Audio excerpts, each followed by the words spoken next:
Hi friends, చాలా సందర్భాలలో మనం చూసే ఉంటాం. ఎవరికైనా రక్తం తక్కువగా ఉన్నప్పుడు వారికి రక్తాన్ని ఎక్కించడం జరుగుతుంది. వారి యొక్క రక్తం ఏ గ్రూప్ కు సంబంధించిందో ఆ గ్రూప్ రక్తాన్ని సేకరించి వారికి ఎక్కించడం జరుగుతుంది. అలా కాకుండా ఒక గ్రూప్ రక్తాన్ని మరొక గ్రూప్ వ్యక్తికి ఎక్కిస్తే ఏమవుతుంది, దీనివలన ఎలాంటి నష్టాలు ఉంటాయి, ఈ వీడియోలో తెలుసుకుందాం. రక్త ప్రసరణ ప్రక్రియలో ఒక వ్యక్తి నుండి మరొక వ్యక్తికి రక్తము లేదా రక్త ఉత్పత్తులు ఎక్కిస్తారు. ఈ ప్రక్రియ చాలా జాగ్రత్తగా నిర్వహించవలసినది. ఎందుకంటే సరైన రక్త గ్రూపును అందించకపోతే తీవ్రమైన సమస్యలు ఏర్పడవచ్చు. రక్త గ్రూపులు. మనిషి రక్తము 4 ప్రధాన గ్రూపుల్లో ఉంటుంది. ఏ, బి, ఏబి, ఓ ఒకటిగా వర్గీకరించబడుతుంది. ఈ రక్త గ్రూపులు రక్తంలో ఉనికి చేసే ఏ మరియు బి అనే 2 ముఖ్యమైన యాంటీజెన్స్ ఆధారంగా నిర్ణయించబడతాయి.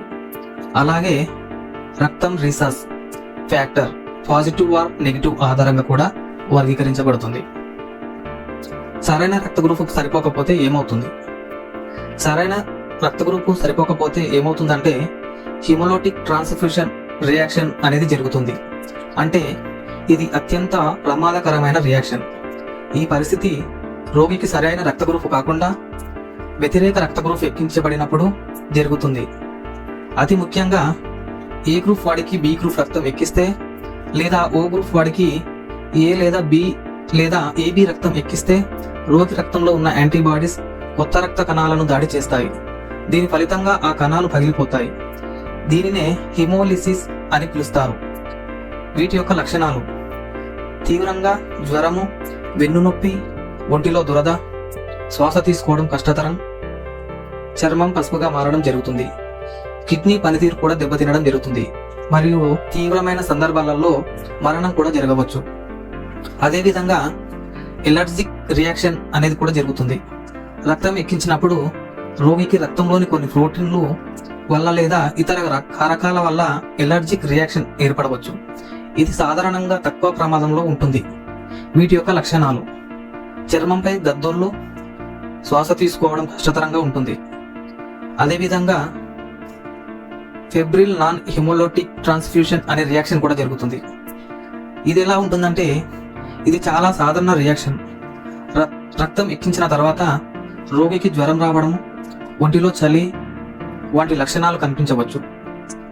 ఇదే కాకుండా transfusion related acute lung injury, అంటే ఇది చాలా అరుదుగా కనిపించే రియాక్షన్ కానీ చాలా ప్రమాదకరమైనది. రక్తం ఎక్కించిన తర్వాత 6 గంటలలో ఊపిరితిత్తులు దెబ్బతిని శ్వాస తీసుకోవడంలో తీవ్ర ఇబ్బంది కలిగే అవకాశం ఉంది.